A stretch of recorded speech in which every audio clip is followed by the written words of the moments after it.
They're trying to force our entrepreneurs to take Russian passports.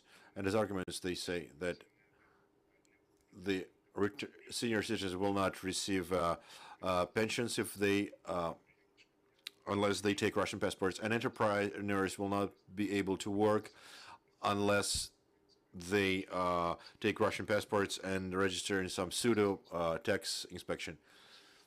Ukraine pays all the retirement policies, all social payments, and budget payments. And regarding entrepreneurs, naturally, if there is registration in some structures of Russia or bank institutions of Russian Federation, that's indubitably will be violating Russian law of collaboration. But the situation is difficult. We'll have to wait on solving this issue on the state level. Difficult situation in medical institutions. To look on the situation of the last 4 months, they almost didn't touch our medical institutions. They were afraid. They were afraid because they need medicine to operate. They almost did not interfere with medical institutions' operation, but last week they appointed some occupant as a head of healthcare, and all the doctors on the occupied territory has to write that the applications that they want to resign from Ukrainian service and want to join Russia. And from all three structures in Melitopol, only one had doctor, only one that was to be retired in June. Only he agreed to write that application, and others refused. Massively, our doctors, our medics don't want to join the Russian structures. So Russians have problems with medicine as well. The main problems right now on the occupied territories is naturally, firstly, money, because almost 80% of people don't work and have no opportunity to get salaries. It's high cost of foodstuffs because they are 3 times more expensive than the foodstuffs that are sold on territory of Ukraine that are controlled by our government, and also security and safety. That massively they capture activists, priests from one priest was captured in the church during the service. So security situation is quite difficult. But our partisans started the hunting season today, posted announcements today that for the head of Gauleiter, they announced the premium for $10,000. And possibly Russians would even get rid of him for that money. We'll see the information that capturing and kidnapping of people spread systematic character. It has. What information do you have on that matter? Roughly 500 people were kidnapped, and over a week they kidnapped priests, activists, and business people. Thank God the priest was released, but entrepreneurs are captured by Russians. Also, Russians, for over 2 months, they captured a 16-year-old kid that is not released from captivity. So kidnapping is one of the main actions that Russians do on temporary occupied territory. So they want to use fear and to get support from our Melitopol residents, but they don't succeed in this. Regarding children, we understand that they receive attestates from school diplomas. Did the occupants force kids to receive diplomas from Russian format, so to speak? Russians, they try to open schools and universities on the university that are temporarily occupied.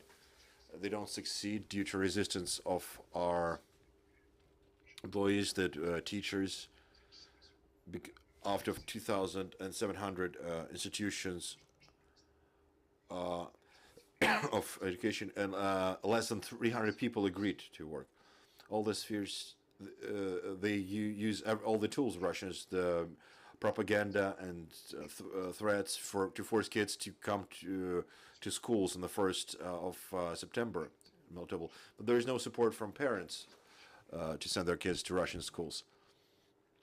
And to provide teachers, they, if I remember properly, in Novosibirsk, they make announcements for Novosibirsk Russian teachers to move to Melitopol and to teach children.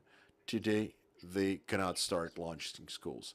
Regarding diplomas, according to Ukrainian legislation, our children will receive their Ukrainian diplomas. Also, they will receive special conditions on joining higher educational. And it's a difficult process, but there will be assistance to our children that are in occupied territory. Regarding Russians, they will do everything possible to start the educational process because they need that for Russian propaganda. Regarding the universities and colleges, they have captured all the universities and colleges in occupied territories of the Zaporizhia region. Berdyansk Pedagogical University, Melitopol, Koltari University, Melitopol Pedagogical University. On the basis of all those universities, they created one, called it Melitopol State University, MGU, but the educational process was not renewed there. For how many locals stay in the town, how many residents stay in town, and can they leave to the territory that is controlled by Ukraine? Can they leave?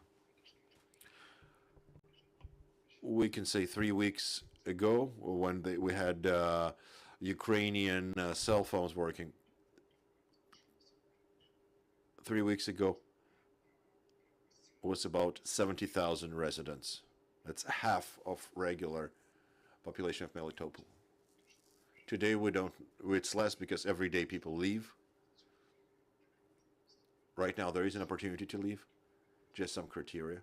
First, it has to be good weather, because via ruined bridge, there is only on ground road they can drive, and they cannot drive there during rain.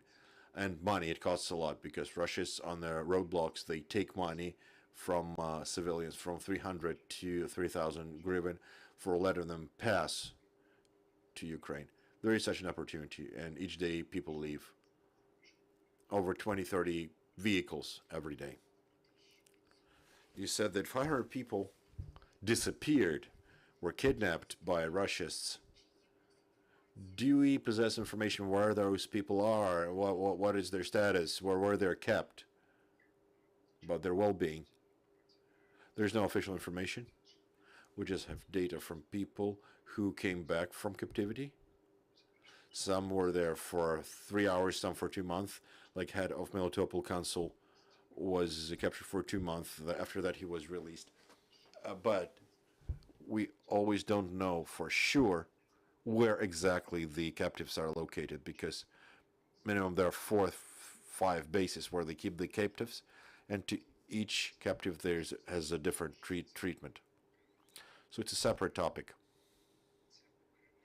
and it's a separate kind of weapon they use, this kidnapping, and for different reasons they capture people. Some they take for political reasons. Some, like businessmen people, they capture for ransom. So it's all different stories, yes, but even they don't even tell the relatives where they can bring the items to, or food to. Dear colleagues, you can ask questions now, please.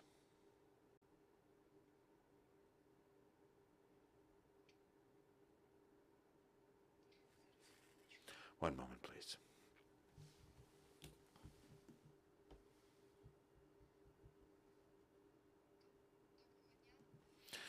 Good day, Ukrinform. There are questions. What do you know about the yields?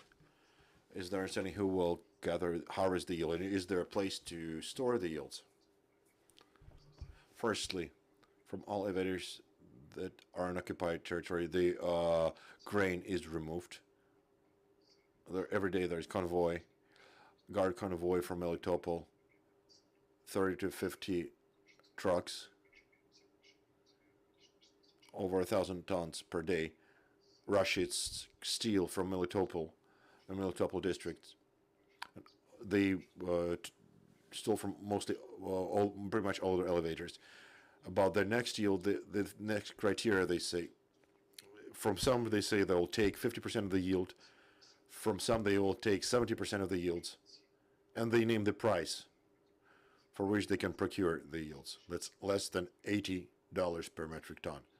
It's clearly understandable that's less than prime cost, and only one person is authorized by Russians to have those negotiations. And only to them the people are allowed to give that yields. And if they give the yields to anyone else, Russia is just confiscated illegally. So many just didn't seed it in the spring, and will just take the yields that were seeded in autumn. So the situation is very difficult. And when we see the situation directly with fruits, with cherries, with berries, with strawberries, we understand that everything they buy, it's lower than prime cost. The yields will be harvested by our farmers, but further on, it will just sold for peanuts. And in the autumn, the seeding is under threat, of course. Is there information about Ukrainian internet working in the city? It doesn't work to the full in the city for 2 weeks. Operations of internet via Russia's servers,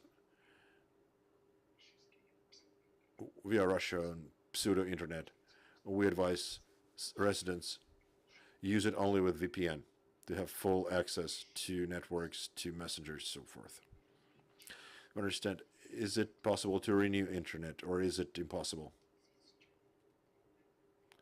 Renewal is possible, but first of all, our heroic armed forces have to deoccupy Melitopol. After that, shortly after that, we'll renew our internet operation.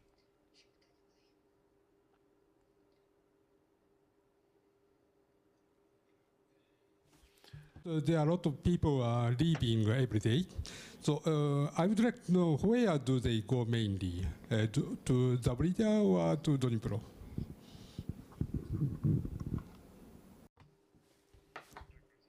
Thank you for the question.